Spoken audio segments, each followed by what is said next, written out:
ನಿನ್ನ ಮುರಳಿಯ ಅಂದ ಹೇಳಲು ಬರದು ಬಾಯಿಂದ. ಹಾಡುವೆ ನಾನು ಮನದಿಂದ, ತುಂಬಿದೆ ಮನದಲ್ಲಿ ಆನಂದ. ಹಾಡುವೆ ನಾನು ಮನದಿಂದ, ತುಂಬಿದೆ ಮನದಲ್ಲಿ ಆನಂದ. ಬಾಬಾ ನಿನ್ನ ಮುರಳಿಯ ಅಂದ ಹೇಳಲು ಬರದು ಬಾಯಿಂದ.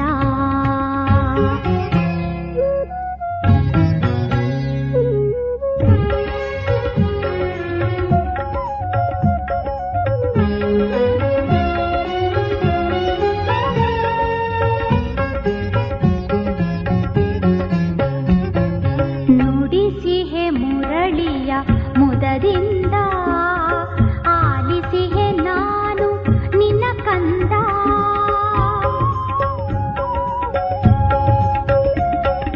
ನುಡಿಸಿಹೆ ಮುರಳಿಯ ಮುದದಿಂದ, ಆಲಿಸಿಹೆ ನಾನು ನಿನ್ನ ಕಂದ. ನಲಿಯುತ್ತಿಹೆ ನಾ ಸಂತಸದಿಂದ, ನಲಿಯುತ್ತಿಹೆ ನಾ ಸಂತಸದಿಂದ. ಪಡೆದಿಹೆ ಅತೀಂದ್ರಿಯಾನಂದ, ಪಡೆದಿಹೆ ಅತೀಂದ್ರಿಯಾನಂದ. ಬಾಬಾ ನಿನ್ನ ಮುರಳಿಯ ಅಂದ ಹೇಳಲು ಬರದು ಬಾಯಿಂದ.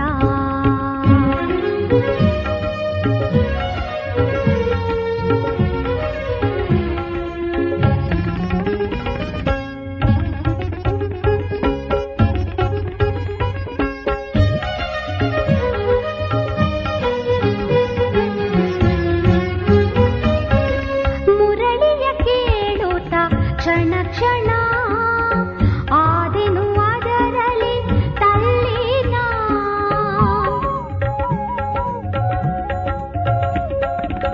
ಮುರಳಿಯ ಕೇಳುತ್ತ ಕ್ಷಣ ಕ್ಷಣ, ಆದೆನು ಅದರಲ್ಲಿ ತಲ್ಲೀನ. ಆಗಿದೆ ಮೈ ಮನ ರೋಮಾಂಚನ, ಆಗಿದೆ ಮೈ ಮನ ರೋಮಾಂಚನ. ಶೃಂಗಾರವಾಯಿತು ಜೀವನ, ಶೃಂಗಾರವಾಯಿತು ಜೀವನ. ಬಾಬಾ ನಿನ್ನ ಮುರಳಿಯ ಅಂದ ಹೇಳಲು ಬರದು ಬಾಯಿಂದ.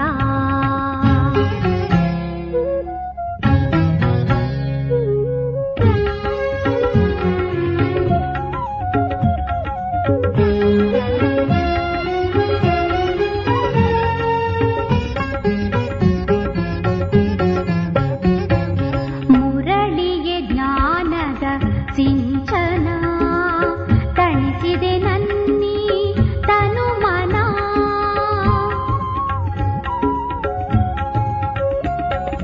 ಮುರಳಿಗೆ ಜ್ಞಾನದ ಸಿಂಚನ, ತಣಿಸಿದೆ ನನ್ನಿ ತನು ಮನ.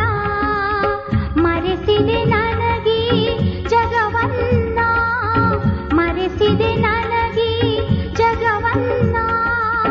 ಮರೆಯಲಾರೆನು ನಾನಿನ್ನ, ಮರೆಯಲಾರೆನು ನಾನಿನ್ನ. ಬಾಬಾ ನಿನ್ನ ಮುರಳಿಯ ಅಂದ ಹೇಳಲು ಬರದು ಬಾಯಿಂದ. ಬಾಬಾ ನಿನ್ನ ಮುರಳಿಯ ಅಂದ ಹೇಳಲು ಬರದು ಬಾಯಿಂದ. ಹಾಡುವೆ ನಾನು ಮನದಿಂದ, ತುಂಬಿದೆ ಮನದಲ್ಲಿ ಆನಂದ. ಹಾಡುವೆ ನಾನು ಮನದಿಂದ, ತುಂಬಿದೆ ಮನದಲ್ಲಿ ಆನಂದ.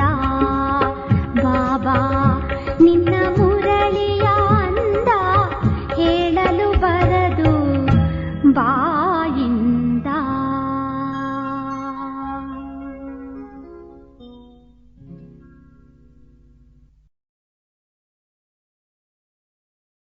ಓಂ ಶಾಂತಿ.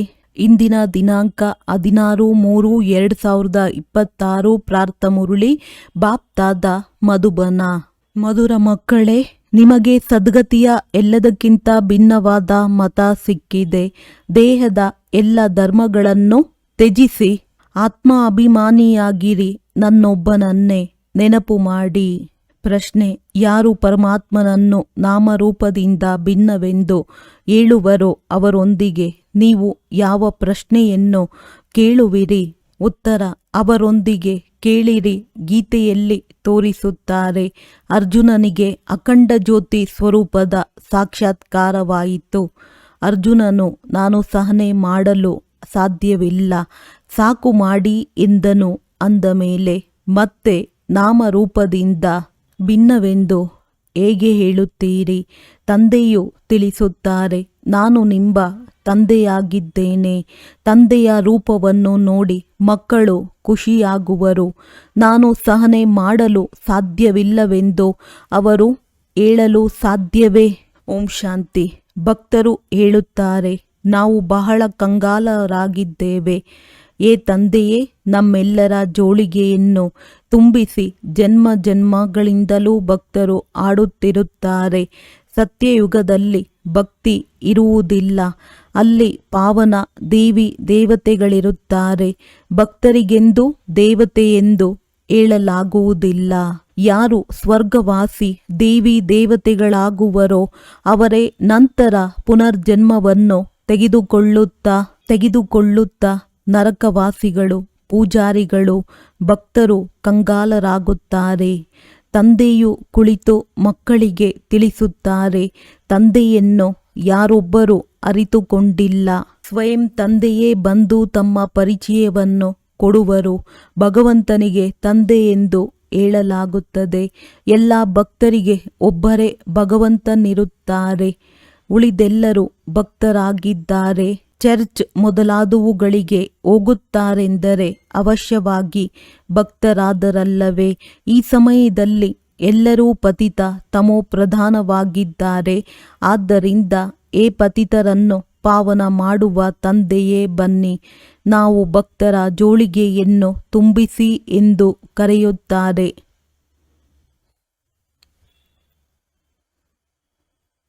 ಭಕ್ತರು ಭಗವಂತನಿಂದ ಹಣವನ್ನು ಬೇಡುತ್ತಾರೆ. ನೀವು ಮಕ್ಕಳು ಏನು ಮಾಡುತ್ತೀರಿ? ಏನು ಬೇಡುತ್ತೀರಿ? ತಂದೆಯೇ ನಮ್ಮನ್ನು ಸ್ವರ್ಗದ ಮಾಲೀಕರನ್ನಾಗಿ ಮಾಡಿ ಎಂದು ನೀವು ಹೇಳುತ್ತೀರಿ. ಅಲ್ಲಂತೂ ಅಪಾರ ಧನವಿರುತ್ತದೆ. ವಜ್ರ ವೈಡೂರ್ಯಗಳ ಮೆಹಲುಗಳಿರುತ್ತವೆ. ನೀವೀಗ ತಿಳಿದುಕೊಂಡಿದ್ದೀರಿ. ಭಗವಂತನ ಮೂಲಕ ನಾವು ರಾಜ್ಯ ಭಾಗ್ಯವನ್ನು ಪಡೆಯುತ್ತಿದ್ದೇವೆ. ಇದು ಸತ್ಯವಾದ ಗೀತೆಯಾಗಿದೆ. ಆ ಗೀತೆಯೆಲ್ಲ ಅವರಂತೂ ಪುಸ್ತಕ ಇತ್ಯಾದಿಗಳನ್ನು ಭಕ್ತಿ ಮಾರ್ಗಕ್ಕಾಗಿ ಮಾಡಿಸಿದ್ದಾರೆ. ಅವರಿಗೆ ಭಗವಂತನು ಜ್ಞಾನವನ್ನು ಕೊಡಲಿಲ್ಲ. ಭಗವಂತನು ಈ ಸಮಯದಲ್ಲಿಯೇ ನರನಿಂದ ನಾರಾಯಣರನ್ನಾಗಿ ಮಾಡಲು ರಾಜಯೋಗವನ್ನು ಕಲಿಸುತ್ತಾರೆ. ರಾಜನ ಜೊತೆ ಪ್ರಜೆಗಳು ಅವಶ್ಯವಾಗಿ ಇರುವರು. ಕೇವಲ ಲಕ್ಷ್ಮೀ ನಾರಾಯಣರೇ ಆಗುವುದಿಲ್ಲ. ಇಡೀ ರಾಜಧಾನಿಯೇ ತಯಾರಾಗುತ್ತದೆ. ಭಗವಂತ ಯಾರೆಂಬುದನ್ನು ಈಗ ನೀವು ಮಕ್ಕಳು ತಿಳಿದುಕೊಂಡಿದ್ದೀರಿ. ಮತ್ಯಾವ ಮನುಷ್ಯ ಮಾತ್ರರೂ ತಿಳಿದುಕೊಂಡಿಲ್ಲ. ತಂದೆಯು ತಿಳಿಸುತ್ತಾರೆ, ಓ ಗಾಡ್ ಫಾದರ್ ಎಂದು ನೀವು ಹೇಳುತ್ತೀರಿ. ಅಂದ ಮೇಲೆ ತಿಳಿಸಿ, ನಿಮ್ಮ ತಂದೆಯು ನಾಮ ರೂಪ ದೇಶ ಕಾಲವು ಏನಾಗಿದೆ? ಭಗವಂತನನ್ನಾಗಲಿ ಅವರ ರಚನೆಯನ್ನಾಗಲಿ ಅರಿತುಕೊಂಡಿಲ್ಲ. ತಂದೆಯು ಬಂದು ತಿಳಿಸುತ್ತಾರೆ, ಕಲ್ಪ ಕಲ್ಪದ ಸಂಗಮದಲ್ಲಿ ಬರುತ್ತೇನೆ. ಇಡೀ ರಚನೆಯ ಆದಿ ಮಧ್ಯ ಅಂತ್ಯದ ರಹಸ್ಯವನ್ನು ನಾನು ರಚಯಿತನು ಬಂದು ತಿಳಿಸುತ್ತೇನೆ. ಅವರು ನಾಮರೂಪದಿಂದ ಭಿನ್ನವಾಗಿದ್ದಾರೆ, ಬರಲು ಸಾಧ್ಯವಿಲ್ಲವೆಂದು ಕೆಲವರು ಹೇಳುತ್ತಾರೆ. ಆದರೆ ನೀವು ತಿಳಿದುಕೊಂಡಿದ್ದೀರಿ, ತಂದೆಯು ಬಂದಿದ್ದಾರೆ. ನಿರಾಕಾರನ ಶಿವ ಜಯಂತಿಯ ಗಾಯನವಿದೆ ಮತ್ತು ಕೃಷ್ಣ ಜಯಂತಿಯ ಗಾಯನವೂ ಇದೆ. ಈಗ ಶಿವ ಜಯಂತಿಯು ಯಾವಾಗ ಆಗುತ್ತದೆ ಎಂಬುದು ತಿಳಿದಿರಬೇಕಲ್ಲವೇ? ಹೇಗೆ ಕ್ರಿಸ್ತನ ಜನ್ಮವು ಯಾವಾಗ ಆಯಿತು, ಕ್ರಿಶ್ಚಿಯನ್ ಧರ್ಮವು ಯಾವಾಗ ಆಯಿತು ಎಂಬುದು ಕ್ರಿಶ್ಚಿಯನ್ನರಿಗೆ ತಿಳಿದಿದೆ. ಇದಂತೂ ಭಾರತದ ಮಾತಾಗಿದೆ. ಅಂದಾಗ ಭಗವಂತನು ಭಾರತದ ಜೋಳಿಗೆಯನ್ನು ಯಾವಾಗ ತುಂಬಿಸುತ್ತಾರೆ? ಏ ಭಗವಂತನೇ, ಜೋಳಿಗೆಯನ್ನು ತುಂಬಿಸಿ ಸದ್ಗತಿಯಲ್ಲಿ ಕರೆದುಕೊಂಡು ಹೋಗು, ಏಕೆಂದರೆ ನಾವು ದುರ್ಗತಿಯಲ್ಲಿದ್ದೇವೆ, ತಮೋಪ್ರಧಾನರಾಗಿದ್ದೇವೆ ಎಂದು ಭಕ್ತರು ಕೂಗುತ್ತಾರೆ. ಆತ್ಮವೇ ಶರೀರದ ಜೊತೆ ಅನುಭವಿಸುತ್ತದೆ. ಆತ್ಮವು ನಿರ್ಲೇಪವೆಂದು ಕೆಲವರು ಮನುಷ್ಯರು, ಸಾಧು ಸಂತರು ಹೇಳುತ್ತಾರೆ. ಮತ್ತೆ ಇದನ್ನು ಹೇಳುತ್ತಾರೆ, ಒಳ್ಳೆಯ ಅಥವಾ ಕೆಟ್ಟ ಸಂಸ್ಕಾರವು ಆತ್ಮದಲ್ಲಿರುತ್ತದೆ. ಅದರ ಆಧಾರದ ಮೇಲೆ ಆತ್ಮವು ಜನ್ಮ ಪಡೆಯುತ್ತದೆ. ಮತ್ತೆ ಆತ್ಮವು ನಿರ್ಲೇಪವೆಂದು ಹೇಳಿಬಿಡುತ್ತಾರೆ. ಇದನ್ನು ಅರ್ಥ ಮಾಡಿಸಲು ಯಾರೂ ಬುದ್ಧಿವಂತ ಮನುಷ್ಯರಿಲ್ಲ. ಅವರಲ್ಲಿಯೂ ಅನೇಕ ಮತಗಳಿವೆ. ಯಾರು ಮನೆಯಿಂದ ಮುನಿಸಿಕೊಂಡು ಹೋಗುವರೋ ಅವರು ಶಾಸ್ತ್ರಗಳನ್ನು ರಚಿಸುತ್ತಾರೆ. ಶ್ರೀಮದ್ ಭಗವದ್ಗೀತೆಯೂ ಒಂದೇ ಆಗಿದೆ. ವ್ಯಾಸನು ಯಾವ ಶ್ಲೋಕ ಇತ್ಯಾದಿಗಳನ್ನು ರಚಿಸಿದರೋ ಅದೇನೂ ಭಗವಂತನು ತಿಳಿಸಿರುವುದಲ್ಲ. ಭಗವಂತ ನಿರಾಕಾರ. ಯಾರು ಜ್ಞಾನ ಸಾಗರನಾಗಿದ್ದಾರೆಯೋ ಅವರು ಕುಳಿತು ಮಕ್ಕಳಿಗೆ ತಿಳಿಸುತ್ತಾರೆ. ಭಗವಂತನು ಒಬ್ಬರೇ ಆಗಿದ್ದಾರೆ. ಇದು ಭಾರತವಾಸಿಗಳಿಗೆ ತಿಳಿದಿಲ್ಲ. ಈಶ್ವರನ ಗತಿ ಮತವು ಭಿನ್ನವೆಂದು ಆಡುತ್ತಾರೆ. ಅಂದ ಮೇಲೆ ಯಾವ ಗತಿ ಮತವು ಭಿನ್ನವಾಗಿದೆ? ಈಶ್ವರನ ಗತಿ ಮತವು ಭಿನ್ನವಾಗಿದೆ ಎಂದು ಯಾರು ಹೇಳಿದರು? ಆತ್ಮವು ಹೇಳುತ್ತದೆ.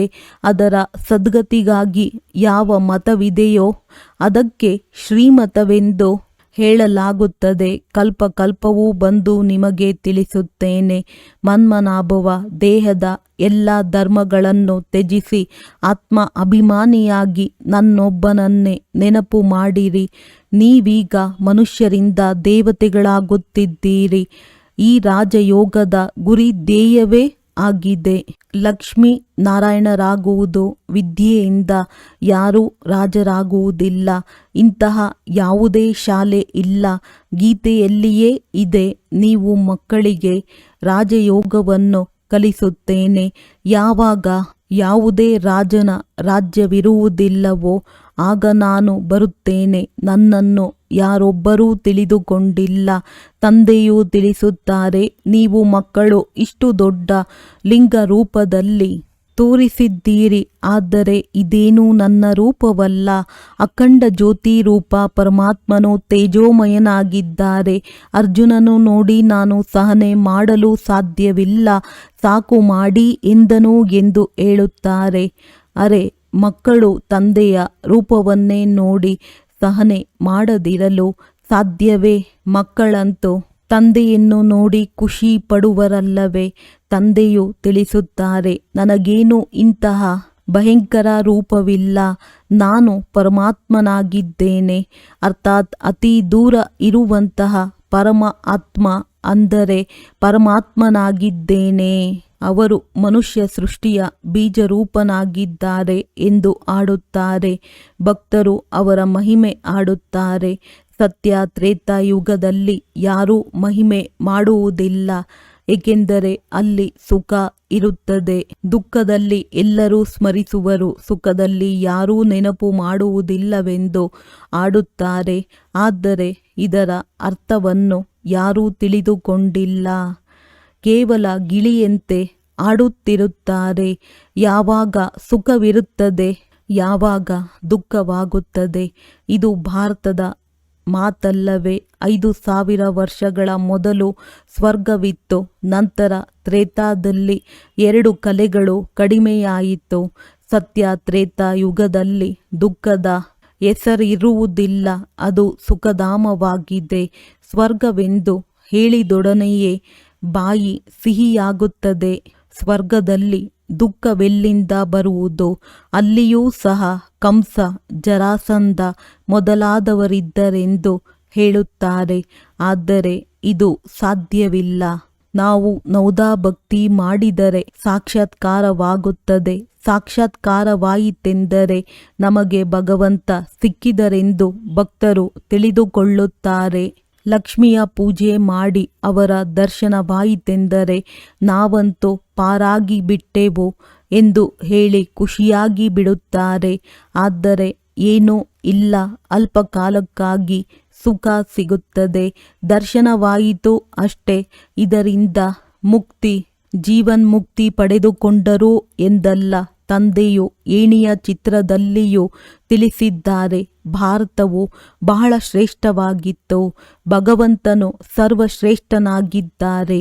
ಭಾರತದಲ್ಲಿ ಈ ಲಕ್ಷ್ಮೀ ನಾರಾಯಣರದ್ದು ಶ್ರೇಷ್ಠಾತಿ ಶ್ರೇಷ್ಠ ಆಸ್ತಿಯಾಗಿದೆ. ಆಗ ಸ್ವರ್ಗವಿತ್ತು, ಸತೋಪ್ರಧಾನರಾಗಿದ್ದರು. ನಂತರ ಕಲಿಯುಗದ ಅಂತಿಮದಲ್ಲಿ ಎಲ್ಲರೂ ತಮೋಪ್ರಧಾನರಾಗುತ್ತಾರೆ. ನಾವು ಸಂಪೂರ್ಣ ಪತಿತರಾಗಿ ಬಿಟ್ಟಿದ್ದೇವೆ ಎಂದು ಕರೆಯುತ್ತಾರೆ. ತಂದೆಯು ತಿಳಿಸುತ್ತಾರೆ, ನಾನು ಕಲ್ಪದ ಸಂಗಮಯುಗದಲ್ಲಿ ನಿಮಗೆ ರಾಜಯೋಗವನ್ನು ಕಲಿಸಲು ಬರುತ್ತೇನೆ. ನಾನು ಹೇಗಿದ್ದೇನೆ, ಯಾರಾಗಿದ್ದೇನೆ ಎಂಬುದನ್ನು ಯಥಾರ್ಥವಾಗಿ ಯಾರೂ ತಿಳಿದುಕೊಂಡಿಲ್ಲ. ನಿಮ್ಮಲ್ಲಿಯೂ ನಂಬರ್ವಾರ್ ಪುರುಷಾರ್ಥದನುಸಾರ ತಿಳಿದುಕೊಂಡಿದ್ದಾರೆ. ಏಣಿಯ ಚಿತ್ರವನ್ನು ತೋರಿಸಬೇಕಾಗಿದೆ. ಇದು ಭಾರತದ ಏಣಿಯಾಗಿದೆ. ಸತ್ಯಯುಗದಲ್ಲಿ ದೇವಿ ದೇವತೆಗಳಿದ್ದರು. 5000 ವರ್ಷಗಳ ಮೊದಲು ಭಾರತವು ಹೀಗಿತ್ತು. ಶಾಸ್ತ್ರಗಳಲ್ಲಿ ಕಲ್ಪವು ಲಕ್ಷಾಂತರ ವರ್ಷಗಳೆಂದು ಬರೆದಿದ್ದಾರೆ. ತಂದೆಯೂ ತಿಳಿಸುತ್ತಾರೆ, ಕಲ್ಪವು 5000 ವರ್ಷಗಳಾಗಿದೆ, ಲಕ್ಷಾಂತರ ವರ್ಷಗಳಲ್ಲ. ಸತ್ಯ ತ್ರೇತಾಯುಗವು ಹೊಸ ಪ್ರಪಂಚ, ದ್ವಾಪರ ಕಲಿಯುಗವು ಹಳೆಯ ಪ್ರಪಂಚ. ಅರ್ಧ ಭಾಗವಿದೆಯಲ್ಲವೇ? ಹೊಸ ಪ್ರಪಂಚದಲ್ಲಿ ನೀವು ಭಾರತವಾಸಿಗಳಿದ್ದೀರಿ. ಕೃಷ್ಣನು ಸತ್ಯಯುಗದ ರಾಜಕುಮಾರನಾಗಿದ್ದಾನೆ. ಕೃಷ್ಣನ ಆ ರೂಪವನ್ನು ದಿವ್ಯ ದೃಷ್ಟಿಯ ವಿನಃ ನೋಡಲು ಸಾಧ್ಯವಿಲ್ಲ. ಚೈತನ್ಯ ರೂಪದಿಂದಂತೂ ಕೃಷ್ಣನು ಸತ್ಯಯುಗದಲ್ಲಿದ್ದನು. ಮತ್ತೆಂದೂ ಆ ರೂಪವು ಸಿಗಲು ಸಾಧ್ಯವಿಲ್ಲ. ನಂತರ ನಾಮ, ರೂಪ, ದೇಶ, ಕಾಲವು ಬದಲಾಗುತ್ತದೆ. 84 ಜನ್ಮಗಳನ್ನು ತೆಗೆದುಕೊಳ್ಳುತ್ತಾರೆ. 84 ಜನ್ಮಗಳಲ್ಲಿ 84 ಮಂದಿ ತಂದೆ ತಾಯಿಯರು ಸಿಗುತ್ತಾರೆ. ಭಿನ್ನ ಭಿನ್ನ ನಾಮ, ರೂಪ, ಕರ್ತವ್ಯವಿರುತ್ತದೆ. ಇದು ಭಾರತದ್ದೇ ಏಣಿಯಾಗಿದೆ. ನೀವೀಗ ಬ್ರಾಹ್ಮಣ ಕುಲಭೂಷಣರಾಗಿದ್ದೀರಿ. ತಂದೆಯು ಕಲ್ಪದ ಮೊದಲೂ ಸಹ ಬಂದು ನಿಮ್ಮನ್ನು ದೇವಿ ದೇವತೆಗಳನ್ನಾಗಿ ಮಾಡಿದ್ದರು. ಅಲ್ಲಿ ನೀವು ಸರ್ವೋತ್ತಮ ಕರ್ಮ ಮಾಡುತ್ತಿದ್ದೀರಿ. 21 ಜನ್ಮಗಳವರೆಗೆ ನೀವು ಸದಾ ಸುಖಿಯಾಗಿದ್ದೀರಿ. ಮತ್ತೆ ನಿಮ್ಮನ್ನು ಈ ದುರ್ಗತಿಯಲ್ಲಿ ಯಾರು ತಂದರು? ನಾನು ಕಲ್ಪದ ಮೊದಲು ನಿಮಗೆ ಸದ್ಗತಿ ನೀಡಿದ್ದೆನು. ನಂತರ 84 ಜನ್ಮಗಳನ್ನು ತೆಗೆದುಕೊಳ್ಳುತ್ತಾ ಇಳಿಯಬೇಕಾಗಿದೆ. ಸೂರ್ಯ ವಂಶದಲ್ಲಿ 8 ಜನ್ಮಗಳು, ಚಂದ್ರ ವಂಶದಲ್ಲಿ 12 ಜನ್ಮಗಳು, ಹೀಗೆ ಇಳಿಯುತ್ತಾ ಬಂದಿದ್ದೀರಿ. ನೀವೇ ಪೂಜ್ಯ ದೇವತೆಗಳಾಗಿದ್ದೀರಿ. ನೀವೇ ಪೂಜಾರಿ ಪತಿತರಾಗಿದ್ದೀರಿ. ಭಾರತವು ಈಗ ಕಂಗಾಲಾಗಿದೆ. ಭಗವಾನುವಾಚ, ನೀವು 100% ಪವಿತ್ರರು, ಸಾಹುಕಾರರಾಗಿದ್ದೀರಿ. ಯಾವುದೇ ರೋಗ ದುಃಖದ ಮಾತಿರಲಿಲ್ಲ. ಸುಖಧಾಮವಾಗಿತ್ತು. ಅದಕ್ಕೆ ಭಗವಂತನ ಹೂದೋಟವೆಂದು ಹೇಳುತ್ತಾರೆ. ಭಗವಂತನು ಹೂದೋಟವನ್ನು ಸ್ಥಾಪನೆ ಮಾಡಿದ್ದರು. ಯಾರು ದೇವಿ ದೇವತೆಗಳಾಗಿದ್ದರೋ ಅವರು ಈಗ ಮುಳ್ಳುಗಳಾಗಿದ್ದಾರೆ. ಈಗ ಅರಣ್ಯವಾಗಿ ಬಿಟ್ಟಿದೆ. ಅರಣ್ಯದಲ್ಲಿ ಮುಳ್ಳುಗಳಿರುತ್ತವೆ. ತಂದೆಯು ತಿಳಿಸುತ್ತಾರೆ, ಕಾಮ ಮಹಾಶತ್ರುವಾಗಿದೆ. ಇದರ ಮೇಲೆ ಜಯ ಗಳಿಸಿ. ಇದೇ ನಿಮಗೆ ಆದಿ ಮಧ್ಯ ಅಂತ್ಯ ದುಃಖ ಕೊಟ್ಟಿದೆ. ಒಬ್ಬರು ಇನ್ನೊಬ್ಬರ ಮೇಲೆ ಕಾಮದ ಕಟಾರಿಯನ್ನು ನಡೆಸುವುದು ಎಲ್ಲದಕ್ಕಿಂತ ದೊಡ್ಡ ಪಾಪವಾಗಿದೆ. ತಂದೆಯು ಕುಳಿತು ತಮ್ಮ ಪರಿಚಯ ಕೊಡುತ್ತಾರೆ. ನಾನು ಪರಮಧಾಮದಲ್ಲಿರುವ ಪರಮಾತ್ಮನಾಗಿದ್ದೇನೆ. ನನಗೆ ಸೃಷ್ಟಿಯ ಬೀಜರೂಪ ಪರಮ ಆತ್ಮನೆಂದು ಹೇಳುತ್ತಾರೆ. ನಾನು ಎಲ್ಲರ ತಂದೆಯಾಗಿದ್ದೇನೆ. ಏ ಪರಂಪಿತ ಪರಮಾತ್ಮ ಎಂದು ಎಲ್ಲ ಆತ್ಮರು ತಂದೆಯನ್ನು ಕೂಗುತ್ತಾರೆ. ಹೇಗೆ ನಿಮ್ಮ ಆತ್ಮವು ನಕ್ಷತ್ರ ಮಾದರಿಯಾಗಿದೆಯೋ ಹಾಗೆಯೇ ತಂದೆ ಪರಮಾತ್ಮನೂ ಸಹ ನಕ್ಷತ್ರವಾಗಿದ್ದಾರೆ. ಚಿಕ್ಕದು ಅಥವಾ ದೊಡ್ಡ ಗಾತ್ರದಲ್ಲಿಲ್ಲ. ತಂದೆಯು ತಿಳಿಸುತ್ತಾರೆ, ನಾನು ಅಂಗುಷ್ಟಾಕಾರದಲ್ಲಿಯೂ ಇಲ್ಲ, ನಿಮ್ಮೆಲ್ಲರ ತಂದೆಯಾಗಿದ್ದೇನೆ. ನಾನು ಪರಮ ಆತ್ಮನಾಗಿದ್ದೇನೆ. ಅವರಿಗೆ ಪರಮ ಆತ್ಮ ಜ್ಞಾನಪೂರ್ಣನೆಂದು ಹೇಳಲಾಗುತ್ತದೆ. ತಂದೆಯು ತಿಳಿಸುತ್ತಾರೆ, ನಾನು ಜ್ಞಾನಪೂರ್ಣ ಮನುಷ್ಯ ಸೃಷ್ಟಿ ವೃಕ್ಷದ ಬೀಜರೂಪನಾಗಿದ್ದೇನೆ. ಪರಮಾತ್ಮನು ಸಚ್ಚಿತ್ ಆನಂದ ಸ್ವರೂಪನಾಗಿದ್ದಾರೆ, ಜ್ಞಾನಸಾಗರ ಸುಖದ ಸಾಗರನಾಗಿದ್ದಾರೆಂದು ಭಕ್ತರು ಹೇಳುತ್ತಾರೆ. ಎಷ್ಟೊಂದು ಮಹಿಮೆ ಇದೆ. ಒಂದು ವೇಳೆ ನಾಮ ರೂಪ ದೇಶ ಕಾಲವೇ ಇಲ್ಲವೆಂದರೆ ಯಾರನ್ನು ಕರೆಯುತ್ತಾರೆ? ಸಾಧು ಸಂತ ಮೊದಲಾದವರೆಲ್ಲರೂ ನಿಮಗೆ ಭಕ್ತಿ ಮಾರ್ಗದ ಶಾಸ್ತ್ರಗಳನ್ನೇ ತಿಳಿಸುತ್ತಾರೆ. ನಾನು ಬಂದು ನಿಮಗೆ ರಾಜಯೋಗವನ್ನು ಕಲಿಸುತ್ತೇನೆ. ತಂದೆಯೂ ತಿಳಿಸುತ್ತಾರೆ, ನೀವು ಪತಿತ ಪಾವನನೆಂದು ಜ್ಞಾನಸಾಗರ ತಂದೆಯಾದ ನನಗೆ ಹೇಳುತ್ತೀರಿ. ನೀವು ಸಹ ಮಾಸ್ಟರ್ ಜ್ಞಾನಸಾಗರರಾಗುತ್ತೀರಿ. ಜ್ಞಾನದಿಂದ ಸದ್ಗತಿ ಸಿಗುತ್ತದೆ. ಭಾರತಕ್ಕೆ ಸದ್ಗತಿಯನ್ನು ತಂದೆಯೇ ನೀಡುತ್ತಾರೆ. ಸರ್ವರ ಸದ್ಗತಿದಾತನು ಒಬ್ಬರೇ ಆಗಿದ್ದಾರೆ. ಅಂದ ಮೇಲೆ ಮತ್ತೆ ಸರ್ವರ ದುರ್ಗತಿಯನ್ನು ಯಾರು ಮಾಡುತ್ತಾರೆ? ರಾವಣ, ಈಗ ನಿಮಗೆ ಇದನ್ನು ಯಾರು ತಿಳಿಸುತ್ತಿದ್ದಾರೆ? ಇವರು ಪರಮಾತ್ಮನಾಗಿದ್ದಾರೆ. ಆತ್ಮವಂತೂ ಒಂದು ನಕ್ಷತ್ರದಂತೆ ಅತಿ ಸೂಕ್ಷ್ಮವಾಗಿದೆ. ಪರಮಾತ್ಮನೂ ಸಹ ಡ್ರಾಮಾದಲ್ಲಿ ಪಾತ್ರವನ್ನಭಿನಯಿಸುತ್ತಾರೆ. ರಚಯಿತ, ನಿರ್ದೇಶಕ, ಮುಖ್ಯ ಪಾತ್ರಧಾರಿಯಾಗಿದ್ದಾರೆ. ತಂದೆಯೂ ತಿಳಿಸುತ್ತಾರೆ, ಶ್ರೇಷ್ಠಾತಿ ಶ್ರೇಷ್ಠ ಪಾತ್ರಧಾರಿ ಯಾರು? ಶ್ರೇಷ್ಠಾತಿ ಶ್ರೇಷ್ಠ ಭಗವಂತ. ಯಾರ ಜೊತೆಯಲ್ಲಿ ನೀವಾತ್ಮರೆಲ್ಲರೂ ಇರುತ್ತೀರಿ, ಪರಮಾತ್ಮನು ಎಲ್ಲರನ್ನೂ ಕಳುಹಿಸುತ್ತಾರೆ ಎಂದು ಹೇಳುತ್ತಾರೆ. ಇದು ಸಹ ತಿಳಿದುಕೊಳ್ಳುವ ಮಾತಾಗಿದೆ. ಡ್ರಾಮಾ ಅನಾದಿಯಾಗಿ ಮಾಡಲ್ಪಟ್ಟಿದೆ. ತಂದೆಯು ತಿಳಿಸುತ್ತಾರೆ, ನೀವು ನನಗೆ ಜ್ಞಾನಸಾಗರ, ಇಡೀ ಸೃಷ್ಟಿಯ ಆದಿ ಮಧ್ಯ ಅಂತ್ಯವನ್ನು ಅರಿತಿರುವವರೆಂದು ಹೇಳುತ್ತೀರಿ. ಈಗ ಯಾವ ಶಾಸ್ತ್ರ ಇತ್ಯಾದಿಗಳನ್ನು ಓದುತ್ತೀರೋ ಇದನ್ನು ತಂದೆಯೂ ತಿಳಿದುಕೊಂಡಿದ್ದಾರೆ. ತಂದೆಯೂ ತಿಳಿಸುತ್ತಾರೆ, ನಾನು ಪ್ರಜಾಪಿತ ಬ್ರಹ್ಮನ ಮೂಲಕ ಎಲ್ಲ ಶಾಸ್ತ್ರಗಳ ಸಾರವನ್ನು ತಿಳಿಸುತ್ತೇನೆ. ವಿಷ್ಣುವಿನ ನಾಭಿಯಿಂದ ಬ್ರಹ್ಮನು ಬಂದನೆಂದು ತೋರಿಸುತ್ತಾರೆ. ಅಂದಾಗ ಎಲ್ಲಿ ಬಂದನು? ಮನುಷ್ಯರಂತೂ ಅವಶ್ಯವಾಗಿ ಇಲ್ಲಿಯೇ ಇರುತ್ತಾರಲ್ಲವೇ? ಇವರ ನಾಭಿಯಿಂದ ಬ್ರಹ್ಮನೂ ಬಂದನು, ಮತ್ತೆ ಭಗವಂತನೂ ಕುಳಿತು ಇವರ ಮೂಲಕ ಎಲ್ಲ ವೇದ ಶಾಸ್ತ್ರಗಳ ಸಾರವನ್ನು ತಿಳಿಸಿದ್ದರು. ತಮ್ಮ ನಾಮ ರೂಪ ದೇಶ ಕಾಲವನ್ನು ತಿಳಿಸಿದ್ದಾರೆ. ಮನುಷ್ಯ ಸೃಷ್ಟಿಯ ಬೀಜರೂಪನಲ್ಲವೇ? ಈ ವೃಕ್ಷದ ಉತ್ಪತ್ತಿ, ಪಾಲನೆ, ವಿನಾಶವು ಹೇಗಾಗುತ್ತದೆ ಎಂಬುದನ್ನು ಯಾರೂ ಅರಿತುಕೊಂಡಿಲ್ಲ. ಇದಕ್ಕೆ ವಿಭಿನ್ನವಾದ ವೃಕ್ಷವೆಂದು ಹೇಳಲಾಗುತ್ತದೆ. ಎಲ್ಲರೂ ನಂಬರ್ವಾರ್ ತಮ್ಮ ಸಮಯದಲ್ಲಿ ಬರುತ್ತಾರೆ. ಮೊಟ್ಟ ಮೊದಲನೆಯದಾಗಿ ದೇವಿ ದೇವತಾ ಧರ್ಮದ ಸ್ಥಾಪನೆ ಮಾಡಿಸುತ್ತೇನೆ, ಏಕೆಂದರೆ ಆ ಧರ್ಮವು ಈಗಿಲ್ಲ. ಎಷ್ಟೊಂದು ತುಚ್ಛ ಬುದ್ಧಿಯವರಾಗಿ ಬಿಟ್ಟಿದ್ದಾರೆ. ದೇವತೆಗಳ, ಲಕ್ಷ್ಮೀನಾರಾಯಣರ ಪೂಜೆ ಮಾಡುತ್ತಾರೆ. ಆದರೆ ಅವರ ರಾಜ್ಯವು ಸೃಷ್ಟಿಯಲ್ಲಿ ಯಾವಾಗ ಇತ್ತೆಂಬುದನ್ನು ತಿಳಿದುಕೊಂಡಿಲ್ಲ. ಈಗ ಭಾರತದ ಆ ದೇವತಾ ಧರ್ಮವೇ ಇಲ್ಲ. ಕೇವಲ ಚಿತ್ರಗಳು ಉಳಿದುಕೊಂಡಿವೆ. ಒಳ್ಳೆಯದು ಮಧುರಾತಿ ಮಧುರ ಅಗಲಿ ಹೋಗಿ ಮರಳಿ ಸಿಕ್ಕಿರುವ ಮಕ್ಕಳ ಪ್ರತಿ ಮಾತ್ಪಿತಾ ಬಾಪ್ದಾದರವರ ನೆನಪು, ಪ್ರೀತಿ ಹಾಗೂ ಸುಪ್ರಭಾತ. ಆತ್ಮಿಕ ಮಕ್ಕಳಿಗೆ ಆತ್ಮಿಕ ತಂದೆಯ ನಮಸ್ತೆ. ಧಾರಣೆಗಾಗಿ ಮುಖ್ಯ ಸಾರ. ಮಾಸ್ಟರ್ ಜ್ಞಾನಸಾಗರರಾಗಿ ಪತಿತರಿಂದ ಪಾವನರನ್ನಾಗಿ ಮಾಡುವ ಸೇವೆ ಮಾಡಬೇಕಾಗಿದೆ. ತಂದೆಯು ಯಾವ ಎಲ್ಲ ವೇದಶಾಸ್ತ್ರಗಳ ಸಾರವನ್ನು ತಿಳಿಸಿದ್ದಾರೆಯೋ ಅದನ್ನು ಬುದ್ಧಿಯಲ್ಲಿಟ್ಟುಕೊಂಡು ಸದಾ ಹರ್ಷಿತರಾಗಿರಬೇಕಾಗಿದೆ.